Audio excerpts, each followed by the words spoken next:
Sholay film की 25 अनसुनी कहानियां। बॉलीवुड की कल्ट क्लासिक फिल्म है शोले। बेहद शानदार स्टारकास्ट से सजी शोले ने जाने कितने ही रिकॉर्ड्स बनाए हैं। बेशक उनमें से बहुत से रिकॉर्ड्स टूट चुके हैं, लेकिन शोले के बनाए कुछ रिकॉर्ड्स आज भी कायम हैं। 3 करोड़ रुपए में बनकर तैयार हुई इस फिल्म ने लगभग 45.5 करोड़ रुपए का कारोबार किया था। फिल्म की कहानी और फिल्म का म्यूजिक दोनों ही जबरदस्त हिट साबित हुए थे। अमिताभ और धर्मेंद्र की पॉपुलैरिटी को शोले ने चरम पर पहुंचा दिया था। फिल्मों की बात देवेंद्र के साथ में आज आपको शोले फिल्म की मेकिंग से जुड़ी कुछ बेहद दिलचस्प कहानियां के बारे में बात करेंगे, और हमें पूरा यकीन है कि आपको हमारी ये पेशकश जरूर पसंद आएगी। पहली कहानी, फैक्ट नंबर 1। शोले में अभिनेता मुश्ताक मचेंट ने भी काम किया है। मुश्ताक मचेंट उस जमाने के फिल्म इंडस्ट्री के मशहूर कैरेक्टर आर्टिस्ट व कॉमेडियन थे। हालांकि उन्हें कभी भी वो पहचान नहीं मिल पाई जो कोई भी अभिनेता अपने लिए चाहता है। आपको जानकर हैरानी होगी कि मुश्ताक मचेंट ने शोले में 2 रोल निभाए थे। शोले के मशहूर ट्रेन वाले सीन में मुश्ताक मचेंट ट्रेन ड्राइवर बने थे। वहीं फिल्म के गाने ये दोस्ती हम नहीं तोड़ेंगे में जब जय और वीर एक पारसी आदमी की बाइक चुराते हैं तो उस पारसी आदमी का किरदार भी मुश्ताक मचेंट ने ही निभाया था। अभिनेता मुश्ताक मचेंट अब इस दुनिया में नहीं रहे। 27 दिसंबर 2021 को उनका निधन हो गया था। दूसरी कहानी, आपको जानकर हैरानी होगी कि शुरू में धर्मेंद्र शोले के ठाकुर बलदेव सिंह का रोल निभाना चाहते थे, लेकिन जब डायरेक्टर रमेश सिप्पी ने धर्मेंद्र से कहा कि अगर तुम ठाकुर बलदेव सिंह का रोल निभाओगे तो संजीव कुमार वीर का रोल निभाएंगे, और अगर ऐसा हुआ तो हीरोइन हेमा मालिनी संजीव कुमार के साथ रोमांस करेगी। ये वो वक्त था जब संजीव कुमार ने हेमा मालिनी को शादी के लिए प्रपोज किया था और धर्मेंद्र भी ये बात जानते थे, जबकि धर्मेंद्र खुद भी हेमा मालिनी से प्यार करते थे। रमेश सिप्पी के समझाने पर धर्मेंद्र मान गए और ठाकुर बलदेव सिंह का रोल निभाने की जिद छोड़कर वीर का किरदार जीने के लिए तैयार हो गए। तीसरी कहानी, शोले के मुख्य किरदारों का नाम जय और वीर कैसे पड़ा ये भी बड़ा दिलचस्प है। दरअसल सलीम खान जब इंदौर में रहा करते थे तो उनके 2 दोस्त थे, जिनके नाम थे वीरेंद्र सिंह ब्यास, जिन्हें सलीम खान प्यार से वीर कहा करते थे, जबकि सलीम खान के दूसरे दोस्त का नाम था जय सिंह राव कलेवर। जहां वीरेंद्र सिंह ब्यास उर्फ वीर के पिता इंदौर की खजराना कोठी के जागीरदार हुआ करते थे, तो वहीं जय सिंह राव पिंडारी योद्धा समाज से थे और उनके पिता सब्जियां उगाया करते थे।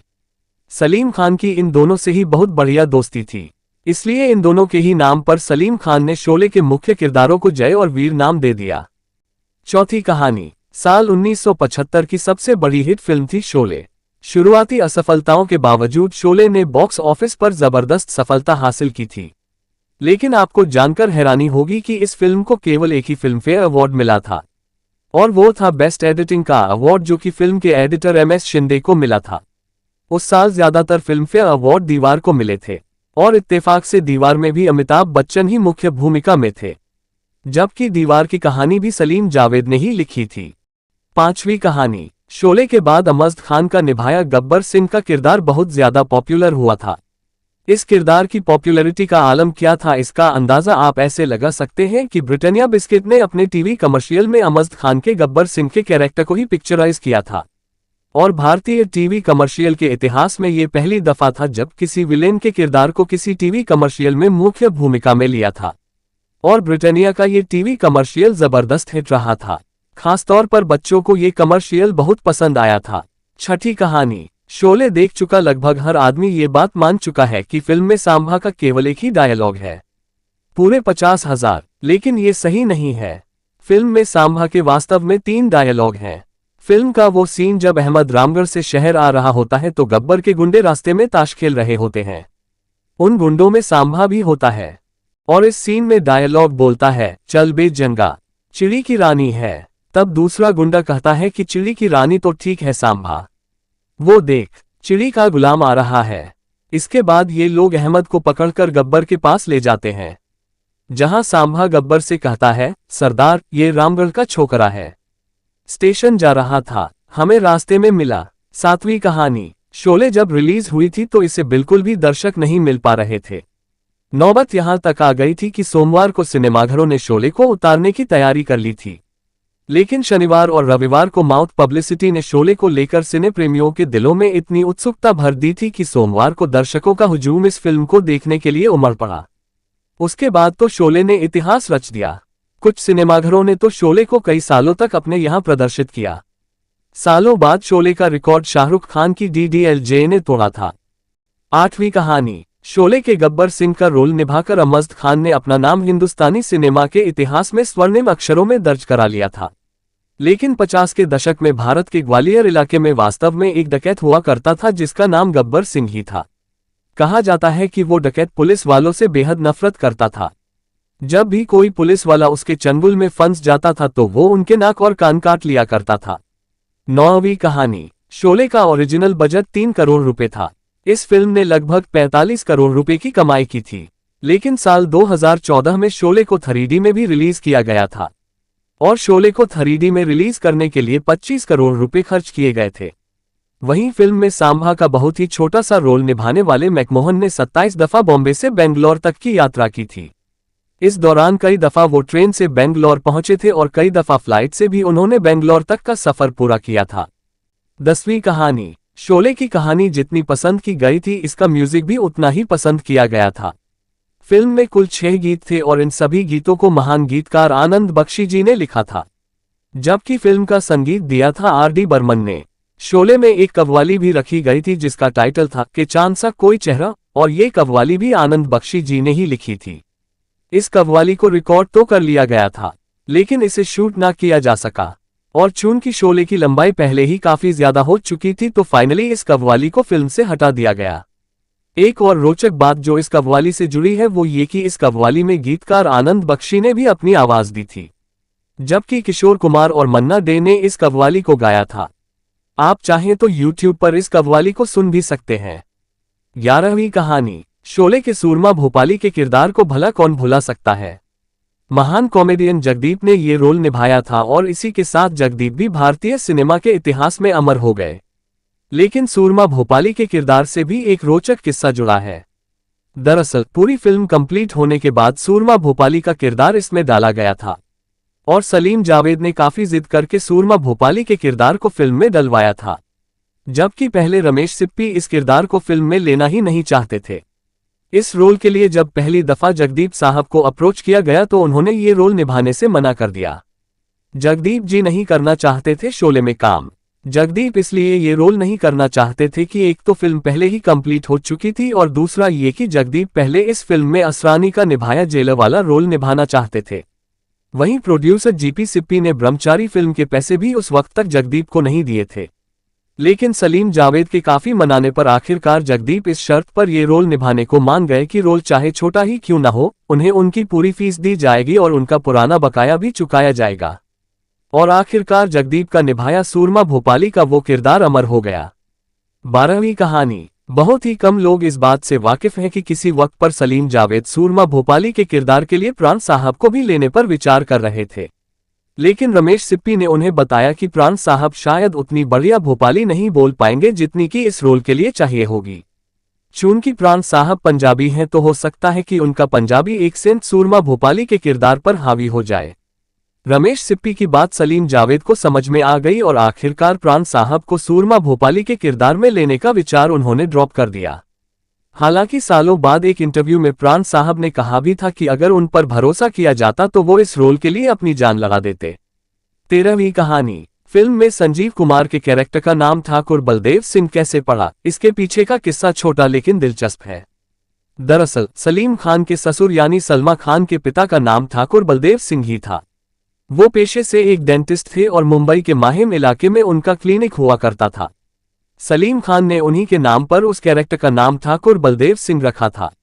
14वीं कहानी। शोले के डायरेक्टर थे रमेश सिप्पी, लेकिन रमेश सिप्पी से भी पहले सलीम जावेद उस जमाने के मशहूर डायरेक्टर मनमोहन देसाई के पास गए थे, मगर चूंकि उन दिनों मनमोहन देसाई चाचा भतीजा फिल्म की शूटिंग में बिजी थे तो उन्होंने शोले को डायरेक्ट करने से इनकार कर दिया। इत्तेफाक से चाचा भतीजा में धर्मेंद्र ही काम कर रहे थे और इस फिल्म की कहानी भी सलीम जावेद ने ही लिखी थी। 15वीं कहानी। किसी जमाने में सलीम जावेद ने प्रोड्यूसर जीपी सिप्पी को मजबूर फिल्म की कहानी बेची थी। उसी दौरान ही सलीम जावेद ने जीपी सिप्पी को 4 लाइनों में लिखे शोले के आइडिया को भी बेचा था। आपको जानकर हैरत होगी कि सलीम जावेद ने महज 1.5 लाख रुपए में शोले का ये आइडिया सेल किया था, जबकि मजबूर के लिए उन्होंने जीपी सिप्पी से 2 लाख रुपए लिए थे। हालांकि बाद में जीपी सिप्पी ने प्रोड्यूसर प्रेमजी को मजबूर फिल्म की कहानी बेच दी थी। फिर साल 1972 में जब सीता और गीता की सक्सेस पार्टी हो रही थी तो उसमें जीपी सिप्पी ने अपने बेटे रमेश सिप्पी से कहा था कि हेमा मालिनी और धर्मेंद्र को लेकर उन्हें कोई एक्शन फिल्म बनानी चाहिए। इस तरह शोले फिल्म की नींव पड़ी थी। 16वीं कहानी। साल 2007 में राम गोपाल वर्मा ने राम गोपाल वर्मा की आग नाम से एक फिल्म बनाई थी जो कि शोले की रीमेक ही थी। उस फिल्म में अमिताभ बच्चन ने गब्बर का रोल निभाया था। ये फिल्म बॉक्स ऑफिस पर बुरी तरह फ्लॉप रही थी और बिना इजाजत शोले का रीमेक बनाने की वजह से राम गोपाल वर्मा पर अदालत ने साल 2015 में 10 लाख रुपए का जुर्माना भी लगाया था। 17वीं कहानी। फिल्म में अभिनेता मैकमोहन का निभाया सांभा का किरदार भी हमेशा के लिए यादगार बन गया। सांभा का ये रोल इतना ज्यादा चर्चित हुआ था कि सिप्पी ग्रुप ने तो इसी नाम से एक फिल्म बनाने की घोषणा कर दी थी जिसमें उन्होंने मैकमोहन को ही लीड रोल में लेने की बात कही थी, लेकिन ये फिल्म कभी नहीं बन पाए। फिर साल 2010 में आई फिल्म अतिथि तुम कब जाओगे में भी सांभा का किरदार रखे जाने पर विचार किया गया था। अपने किरदार को शूट करने के लिए मैकमोहन फिल्म के सेट पर भी गए, लेकिन सेट पर ही उनकी बहुत ज्यादा तबीयत खराब हो गई और उन्हें अस्पताल में भर्ती कराना पड़ा। दरअसल उन दिनों मैकमोहन कैंसर से जूझ रहे थे। बाद में मैकमोहन के किरदार सांभा को रिप्लेस करके विजू खोटे के निभाए कालिया के किरदार को अतिथि तुम कब जाओगे में शामिल किया गया था। 18वीं कहानी। 15 अगस्त 1996 को पहली दफा शोले फिल्म को दूरदर्शन पर टेलीकास्ट किया गया था। इत्तेफाक से ये शोले फिल्म की 21वीं सालगिरह भी थी। जैसे ही ये खबर फैली कि शोले टीवी पर आ रही है, देश के कई हिस्सों में उस वक्त एकदम सन्नाटा पसर गया था जब शोले टीवी पर आनी शुरू हुई थी। लोगों ने इस फिल्म को टीवी पर पहली दफा देखने के लिए अपने काम से छुट्टी ले ली थी। 19वीं कहानी। फिल्म में अमिताभ बच्चन के अपोजिट उनकी पत्नी जया बच्चन नजर आई थी। शोले की शूटिंग से पहले ही अमिताभ और जया की शादी हो चुकी थी। जिस वक्त जया बच्चन अपने रोल की शूटिंग कर रही थी उस वक्त वो गर्भवती थी और उनके गर्भ में उनकी बेटी श्वेता बच्चन थी। और इत्तेफाक से जब शोले रिलीज हुई थी तो उस वक्त जया बच्चन दोबारा गर्भवती हो चुकी थी और इस दफा इनके गर्भ में बेटा अभिषेक बच्चन था।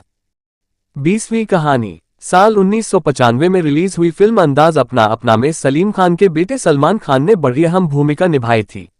बताया जाता है कि सलमान खान जब अंदाज अपना अपना के प्रेम के रोल के लिए ऑडिशन देने आए थे तो उनसे पूछा गया था कि क्या उन्होंने शोले फिल्म देखी है। तब सलमान खान ने जवाब दिया कि हाँ, मैंने 10 दफा शोले फिल्म देखी है। इत्तेफाक से उस वक्त आमिर खान भी वहां मौजूद थे। उन्होंने मजाक मजाक में सबके सामने कहा कि इसके बाप ने ही तो लिखी है। 21वीं कहानी। शोले फिल्म की मेकिंग के दौरान ही अमजद खान और लेखक जोड़ी सलीम जावेद के बीच मतभेद होने शुरू हो गए थे। एक वक्त वो था जब जावेद अख्तर खुद अमजद खान को गब्बर सिंह का रोल निभाने के लिए लेकर आए थे, लेकिन बाद में जावेद अख्तर ही उन्हें फिल्म से निकलवाना चाहते थे। दरअसल सलीम खान और जावेद अख्तर को अमजद खान की आवाज गब्बर सिंह के कैरेक्टर के मुताबिक नहीं लग रही थी। अमजद खान को जब पता चला कि सलीम जावेद उन्हें फिल्म से निकलवाना चाहते हैं तो उन्हें बहुत बुरा लगा और उन्होंने सलीम जावेद से बात करना लगभग बंद ही कर दिया। फिल्म के प्रीमियर के दौरान सलीम खान ने काफी शराब पी रखी थी और नशे में वो अमजद खान से भिड़ गए। दोनों के बीच तीखी बहस होने लगी। बताया जाता है कि दोनों के बीच हाथापाई भी होने वाली थी, लेकिन तभी अमिताभ बच्चन ने इन दोनों को शांत कराया। अगले दिन सलीम खान ने अपनी गलती के लिए अमजद खान से माफी भी मांगी, लेकिन अमजद ने दोबारा कभी सलीम जावेद की लिखी किसी फिल्म में काम नहीं किया।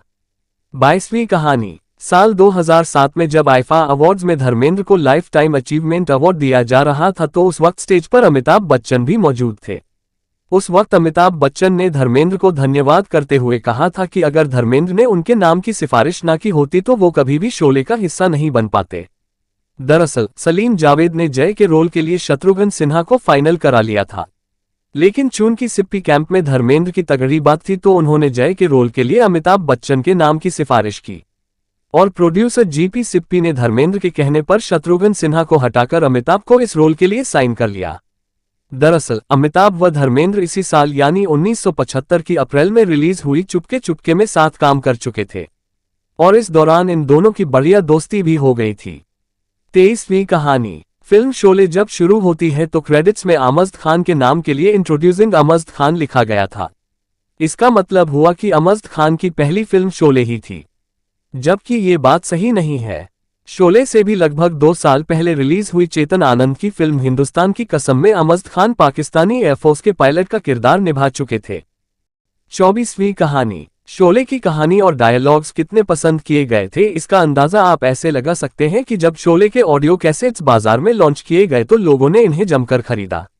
लोग अक्सर अपने घर में बैठे शोले के डायलॉग्स और इसकी कहानी टेप रिकॉर्डर पर सुना करते थे। कई लोग तो ऐसे भी थे जो काम के साथ साथ शोले की कैसेट चला देते थे और साथ साथ काम करते रहते थे। 25वीं कहानी। शोले में सूरमा भोपाली बने जगदीप का किरदार इतना ज्यादा पसंद किया गया था कि साल 1988 में इन्होंने एक फिल्म में काम किया जिसका नाम ही सूरमा भोपाली था और उस फिल्म में जगदीप ही लीड रोल में थे। इसके बाद अंदाज अपना अपना में भी जगदीप ने एक भोपाली का ही किरदार निभाया था। शोले के सूरमा भोपाली का किरदार जावेद अख्तर ने लिखा था। दरअसल जावेद अख्तर खुद भी भोपाल से हैं। भोपाल में वो एक ऐसे ही आदमी को जानते थे जो एकदम उसी अंदाज में बोलता था जैसे कि शोले का सूरमा भोपाली बोलता है।